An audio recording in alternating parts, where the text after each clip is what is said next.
Hello दोस्तों, हमारे देश में लगातार कुछ समय से यूनिफॉर्म सिविल कोड पर विवाद चल रहा है कि इसे लागू किया जाना चाहिए कि नहीं। तो चलिए इसके बारे में समझते हैं और जानते हैं क्या यह केवल चुनावी मुद्दा है कि केवल चुनाव के समय इस पर बात होती है, उसके बाद इसको सब भूल जाते हैं। तो चलिए इसके बारे में समझते हैं और इससे लाभ क्या है और इसके सामने चुनौतियाँ कौन कौन सी है।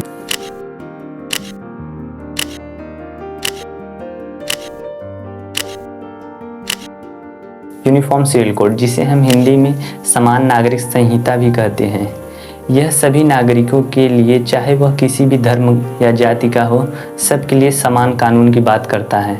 जैसा कि हमारे देश में ज़्यादातर कानून सभी को समान दिए गए हैं, लेकिन कुछ कानून जैसे शादी, तलाक और विरासत जैसे कानून उनके पर्सनल लॉ के तहत डिसाइड किए जाते हैं।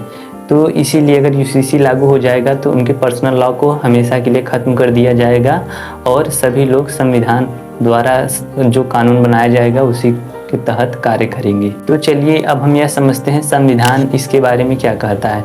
क्या संविधान में इसके बारे में लिखा गया है? आर्टिकल 44 में समान नागरिक संहिता की बात की गई है, जो राज्य के नीति निर्देशक तत्व का अंग है। आर्टिकल 44 में यह कहा गया है कि राज्य भारत के समस्त राज्य क्षेत्र में नागरिकों के लिए समान सिविल संहिता प्राप्त कराने का प्रयास करेगा।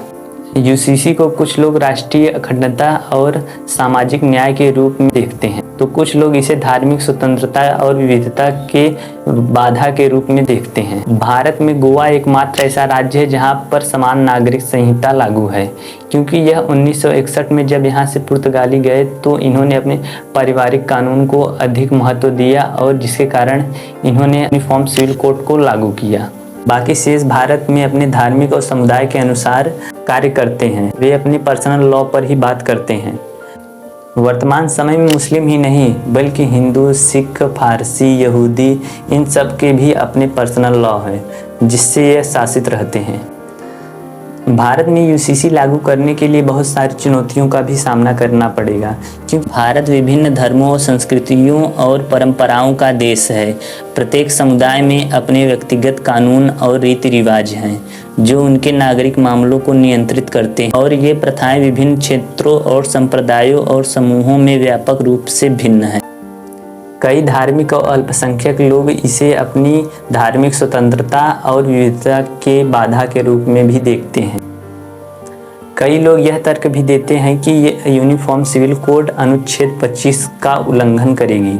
अनुच्छेद 25 में अंतःकरण की और धर्म के आबाद के रूप में मानने, आचरण और प्रचार करने की स्वतंत्रता प्रदान करता है, और यूनिफॉर्म सिविल कोड को लागू करने के लिए हमें अनुच्छेद 25 में संशोधन करना होगा।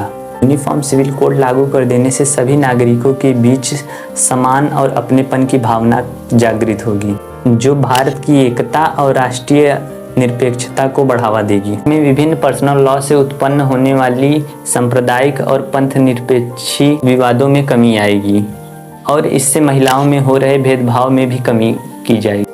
यूसीसी पर सुप्रीम कोर्ट 1985 में एक फैसला कर चुका है, जो शाहबानो केस था। शाहबानो को अपने पति के द्वारा तलाक दिए जाने पर धारा 125 के तहत अपने पति से भरण पोषण के अधिकार प्राप्त करने का दावा किया गया। ऐसे ही कई सारे केस हैं जो कानून के तहत आते हैं लेकिन उनके पर्सनल लॉ के तहत नहीं आते हैं। अगर यूनिफॉर्म सिविल कोड लागू हो जाएगा तो इससे उनके पर्सनल लॉ को ख़त्म कर दिया जाएगा। तो आपको क्या लगता है? कमेंट में ज़रूर बताइए। ऐसे ही वीडियो देखने के लिए हमारे चैनल को लाइक, शेयर एंड सब्सक्राइब करें। धन्यवाद।